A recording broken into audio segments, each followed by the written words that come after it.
L'ONU en action, un programme de la télévision des Nations Unies.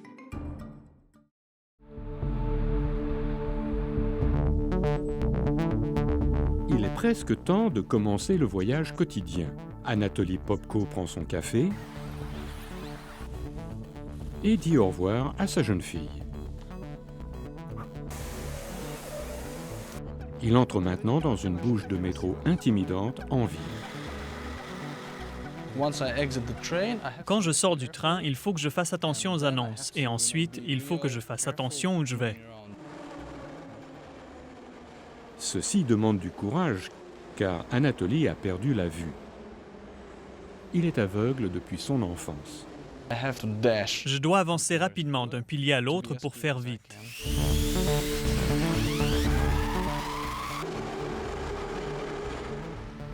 Anatoly a 29 ans et il est l'une des rares personnes aveugles ou avec un handicap physique à prendre le métro ou à s'aventurer dans les rues de Moscou.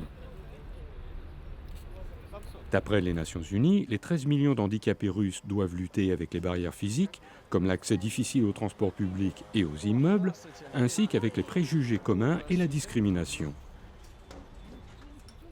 Beaucoup n'ont pas d'opportunités professionnelles et 90% des handicapés sont au chômage en Russie. Si vous marchez dans le centre-ville de Moscou, vous n'y voyez probablement pas d'handicapés pendant des heures. Ou peut-être, vous n'en voyez même pas un seul. Les handicapés physiques étaient généralement envoyés dans des asiles en Russie, comme ces enfants aveugles du début du XXe siècle. Les enfants y apprenaient des techniques traditionnelles, mais leur vie était strictement contrôlée.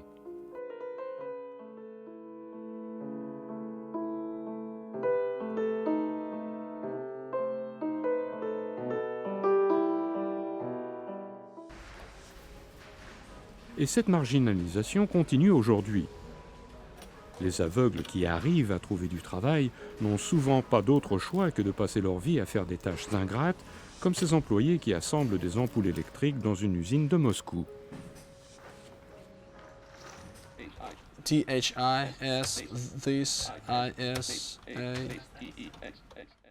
Anatoly pense que les nouvelles technologies peuvent l'aider. Il travaille à l'Association nationale pour les aveugles et montre comment fonctionne un nouveau logiciel de reconnaissance vocale qui permet à l'utilisateur de maîtriser les informations pratiquement illimitées de l'Internet. Je passe en revue les courriels que j'ai reçus. Il y en a 13. Lorsqu'il écrit, il peut entendre chaque lettre qu'il touche sur son clavier et ses fautes sont même corrigées automatiquement.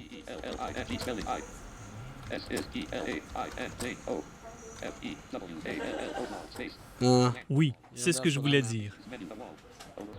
Le but d'Anatoly est de changer la Russie, non seulement pour les aveugles, mais pour tous les handicapés.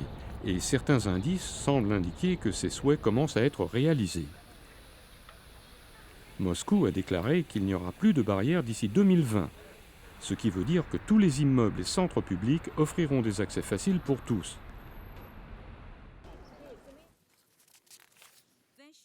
Et en 2008, la Fédération russe a signé la Convention des Nations Unies relative aux droits des personnes handicapées.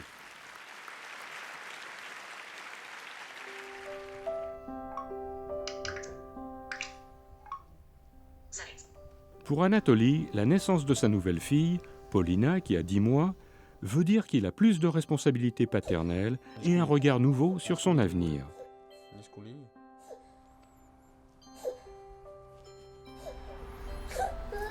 Il espère dans son cœur que la vie de sa fille sera modelée selon les principes qui l'ont guidé.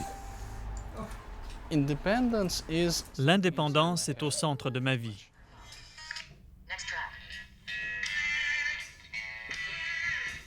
Je me sens moi-même indépendant. Et ça veut dire que si je veux faire quelque chose, j'arrive à le faire.